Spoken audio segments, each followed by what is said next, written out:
Again, the last chapter of Crisis of Conscience is called Perspective.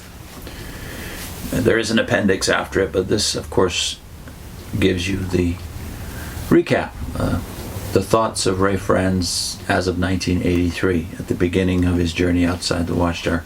His own perspective on his biographical story that we've talked about in some detail, especially the latter stages of his life in the Watchtower, but also his perspective on life for millions of other Jehovah's Witnesses. And it's an interesting kind of prophecy of things to come, in that this is written some 35 years ago.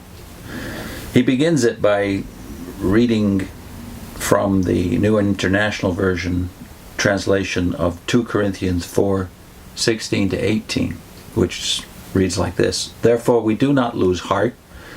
Though outwardly we are wasting away, yet inwardly we are being renewed day by day. For our light and momentary troubles are achieving for us an eternal glory that far outweighs them all. So we fix our eyes not on what is seen, but on what is unseen.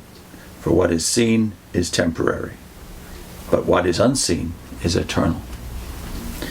This then is my account, Ray says. These are the fundamental issues that produced in me a crisis of conscience.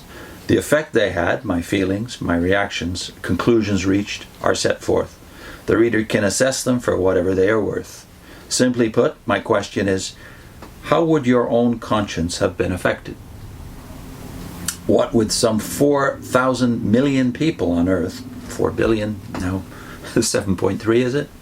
And only God knows how many generations in the past, the life of any one person is but a minute fraction of the whole. We are very tiny drops in a very big stream. Yet Christianity teaches us that, small and inconsequential as we are, we can each contribute good to others that is out of proportion to our own smallness. Faith makes that possible, and as the apostle expresses it, the love that Christ has compels us. That a reference to 2 Corinthians chapter 5, verse 14. We do not need the bulk of a big organization to back us up, nor its headship, control, proddings, and pressure to accomplish this. Heart appreciation for God's undeserved kindness in making life a free gift, not dependent on works, but on faith, is sufficient, more than enough to motivate us. Since God so loved us, we also ought to love one another. That a reference to 1 John 4, verse 11. If we respect and cherish our Christian freedom, we will respond to no other compulsion. Neither will we submit to any other yoke than the one offered in these words: "Come to me, all you who are weary and burdened, and I will give you rest. Take my yoke upon you and learn from me, for I am gentle and humble in heart, and you will find rest for your souls. For my yoke is easy and my burden is light." Matthew 11:28 to 30 in the NIV.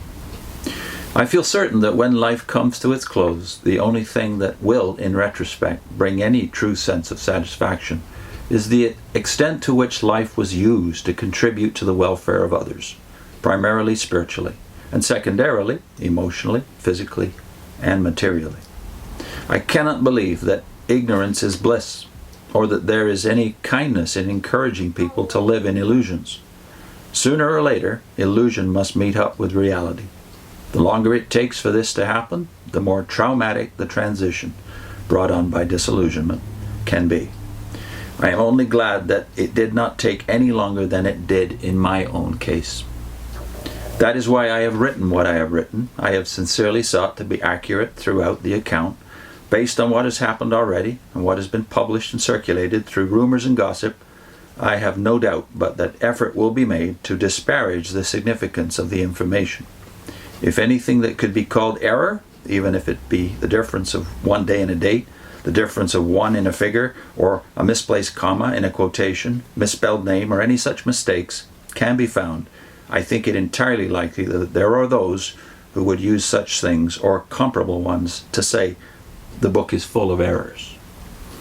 Whatever may be said, I can only say that I am willing to stand by what I have presented. If there are errors, I will be grateful to anyone who will point out such to me, and will do whatever I can to make correction. What does the future hold for the organization of Jehovah's Witnesses and its central governing body? Though often asked this, I have no way of knowing. Time alone will tell. There are some things that I feel a measure of certainty about, but only a few. I do not personally think there will be any mass movement out of the organization. It presently is reporting fair growth in a number of countries. The vast majority of Jehovah's Witnesses are simply unaware of the realities of the authority structure. From lifelong experience among them in many countries, I know that for a large percentage, the organization has a certain aura, as though a luminous radiation surrounds it, giving its pronouncements an importance above and beyond that normally accorded the words of imperfect men. The teachings take on an esoteric quality, esoteric referring to that which is designed for and understood only by the specially initiated, generally those of a private, exclusive group. Most assume that governing body sessions are on a high level, manifesting more than ordinary scriptural knowledge and spiritual wisdom. As witnesses, all are, in fact, admonished thus. This is a quotation from the Watchtower of 1952. After being nourished to our present spiritual strength and maturity, do we suddenly become smarter than our former provider and forsake the enlightening guidance of the organization that mothered us? There are constant admonitions to be humble, which translates into accepting whatever the organization provides as coming from a source of superior wisdom. The fact that the average witness has only a misty idea of the way that the leadership arrives at its conclusions adds to the aura of esoteric wisdom. It is, they are told, the only organization on earth that understands the deep things of God. That being a quote from 1973 Watchtower. In the next segment, when the concept of organization becomes God.